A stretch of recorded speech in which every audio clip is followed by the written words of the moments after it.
Monkeypox is spreading rapidly across the United States right now. The CDC is now reporting more than 1,800 confirmed cases as of Friday. There were 866 cases reported as of last Monday, which is a 110% increase in 5 days of confirmed reported cases. Now, the former FDA commissioner, Dr. Scott Gottlieb, is saying that it may be too late to contain the outbreak. I think the window for getting control of this and containing it probably has closed. And if it hasn't closed, it's certainly starting to close. We could have gotten control of this if we had been more aggressive up front. We made a lot of the same mistakes that we made with COVID with this, having a very narrow case definition, not having enough testing early enough, not deploying vaccine in an aggressive fashion to ring vaccinate. Joining me right now for more on this is Dr. Anthony Fauci, the director of the National Institute of Allergy and Infectious Diseases and chief medical advisor to President Biden. Dr. Fauci, what do you think about what Scott Gottlieb had to say right there about the response so far?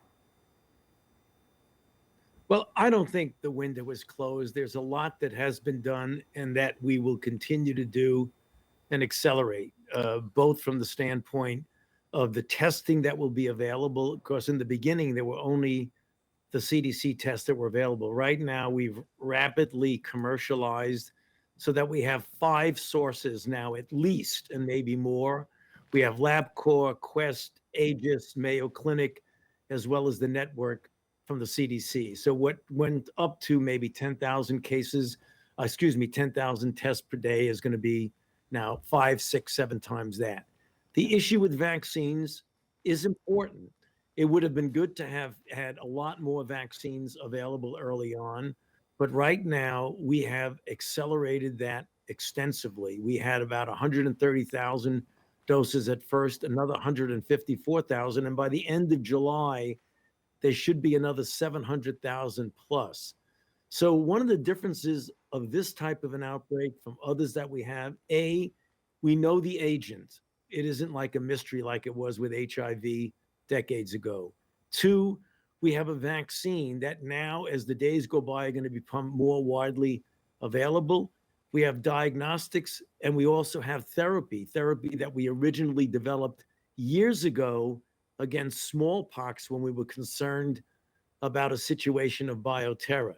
Could we have done better? Always. You never say we did perfectly, but I think looking forward with more vaccines being available, with therapy being available, and there is a lot of red tape associated with that, which the FDA and CDC and others are trying to cut down dramatically on the paperwork associated with getting drugs to people who would be benefiting from therapy. So again, response hasn't been perfect, but it's getting better and better.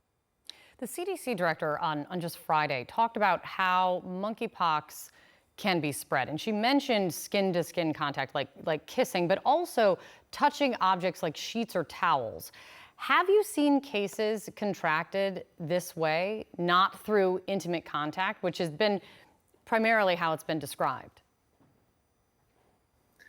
Well, I don't think we can speak at this point, Kate, to individual cases that you say absolutely was with a inanimate object, what we call fomites, clothes. But we know when you talk about the spread of a very similar virus, smallpox, when you get pustules, which is the clinical characteristic of the disease, when the material from those pustules can get off into clothing or inanimate objects, it's quite understandable how over a period of time, contact with that could spread it. So they may not be a defined case that you can point to, but conceptually, we know that has occurred for decades and decades with smallpox. So it's not surprising that it could also occur with this virus. Because that is important in knowing, as it was with COVID, right? How close could we be? How far how far do your aerosols spread? I mean, it is important for people understanding their level of risk. Exactly. But I'm glad you brought it up in that context, Kate, because we know now from clear epidemiological information that it is close person to person, skin to skin contact. Obviously, from a demographic standpoint, it's heavily weighted to men who have sex with men. Now, when you look at that, does that mean it is only a gay man's disease? No, not the case. But under the circumstances of certain types of behavior, that can be spread, which is the reason why, although you do not want to stigmatize under any circumstances people who are getting afflicted with a particular infectious disease, you've got to let the community know of the danger, and you've got to let the physicians who care for these people be aware of that so that they don't miss the diagnosis. But clearly, the modality of spread is close skin-to-skin contact. Dr. Fauci, just before air, I saw news that you are announcing your retirement plans now. What are the plans and why now? Now, well, that is not news. That's incorrect. If one reads I understand the I do not spread confusion with that. misinformation. I saw that you were speaking about your plans to No, I retire. know you don't. No, Kate, I know you don't. I know you a long time, and I know you don't. What happened is that I gave an interview with a reporter, and they said, you know, you're going to have to step down sometime. You can't be in this job forever. And I said, you're absolutely right.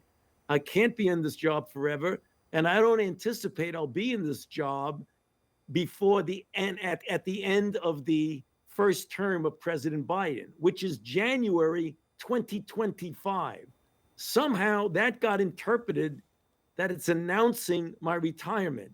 I just said that it is extremely unlikely, in fact, for sure, that I'm not going to be here beyond January 2025. So sometime between now, Kate, and January 2025, you can guarantee I'll step down. This is how much time people need to prepare for a sea change like that. I mean, but I say that only half with humor, because after what is it, almost 5 decades in federal service? I mean, it is a major announcement. What impacts 54 years. What impacts your decision? I mean, did the pandemic, the spotlight it put on you, you've been candid about that, did that impact your thought process on retirement? No, not at all, Kate. First of all, I've established as 38 years as director of NIAID, I think the best program in the world when it comes to infectious diseases. Everybody's in a position of any influence in my institute. I handpicked. So it's something that I've been working on now for almost 4 decades. So we have a good system in place. Obviously, you can't go on forever. I do want to do other things in my career, even though I'm at a rather advanced age. I have the energy and the passion to continue to want to pursue other aspects of my professional career. And I'm going to do that sometime. I'm not exactly sure when, but I don't see myself being in this job to the point where I can't do anything else after that. So that's the reason. It has nothing to do with pressures, nothing to do with all the other nonsense that you hear about, all the bobs and the slings and the arrows. That has no influence on me. Well, I anticipate I'll have many more opportunities to bug you in the next couple years about more of your retirement plans and your next chapter. It's good to see you, Dr. Fauci. Thank you for coming in.